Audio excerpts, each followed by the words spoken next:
नमस्कार जी, उत्तर प्रदेश उत्तराखंड देख रहे हैं आप और मैं हूं कुंदन जम्यार। सबसे पहले बात एनकाउंटर में एटा की खबर की, जो किसी डार्क क्राइम फिल्म से कम नहीं है। प्यार के खिलाफ गए थे, परिवार छोड़कर शादी की थी, पर जिस पति का हाथ पकड़कर जिंदगी शुरू की उसी ने हैवानियत की सारी हदें पार कर दी। घरेलू झगड़े से शुरू हुआ विवाद, गला घोंटकर हत्या और फिर आधी रात जला देना और सबूत मिटाने के लिए अवशेषों को जमीन के नीचे दफना देना।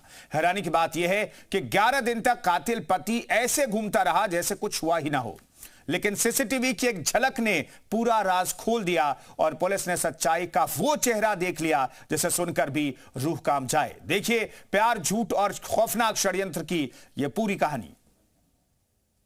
5 नवंबर रात करीब 10:30 बजे प्रेमनगर के किराए के मकान में पति पत्नी के बीच शुरू हुआ छोटा सा झगड़ा अचानक एक भयानक मोड़ ले लेता है। 14 साल की शादी, कोई संतान नहीं और इन्हीं बातों को लेकर रोज का तनाव। उस रात भी यही हुआ, लेकिन इस बार राजेश का हैवान निकल आया और उसने पत्नी प्रगति का गला दबाकर हत्या कर दी। वारदात के बाद राजेश घबराया जरूर, लेकिन रोया नहीं, बल्कि उसने ऐसा प्लान बनाया कि किसी को शक ही ना हो। पति ने अपने 2 साथियों को बुलाया, रात के अंधेरे में प्रगति के शव को कपड़े में लपेटा और घर से 200 मीटर दूर सुनसान जगह ले गया। वहां शव को आग के हवाले कर दिया गया, लेकिन कहानी यहीं खत्म नहीं हुई। आरोपियों ने अवशेष इकट्ठे किए और उसी रात गड्ढा खोदकर अस्थियां दफना दी। कोई निशान, कोई गवाह, कुछ भी ना बचे। और हैरानी की बात तो यह है कि अगले ही दिन राजेश ऐसे ऑफिस गया जैसे कुछ हुआ ही नहीं।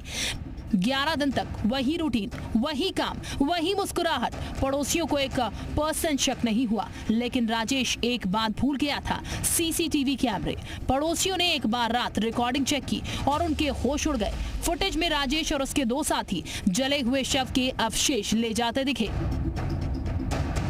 वीडियो देखकर पड़ोसियों ने जानकारी प्रगति की मां निर्मला को दे दी। निर्मला तुरंत एटा पहुंची और शक की जगह अब सच उनके सामने था। 17 नवंबर को निर्मला ने कोतवाली नगर में राजेश और उसके साथियों पर एफआईआर दर्ज कराई। इसके बाद शुरू हुई पुलिस की तेज कार्रवाई। सीसीटीवी फुटेज की मदद से पूरा घटनाक्रम सामने आ गया और 13 दिन बाद आखिरकार 2 आरोपी राजेश और शोभाराम पकड़े गए।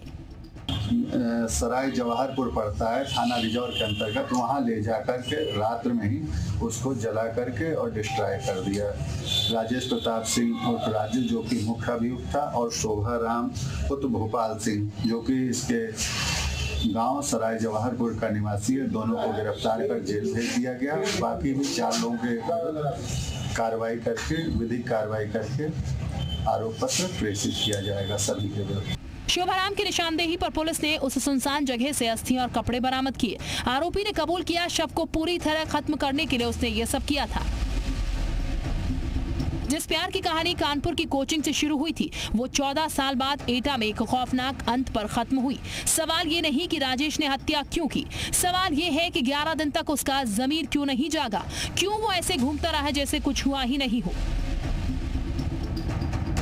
इस केस ने फिर साबित कर दिया कि अपराधी ने चाहे कितना भी प्लान किया हो, सच एक दिन सामने आ ही जाता है। ब्यूरो रिपोर्ट, जी मीडिया।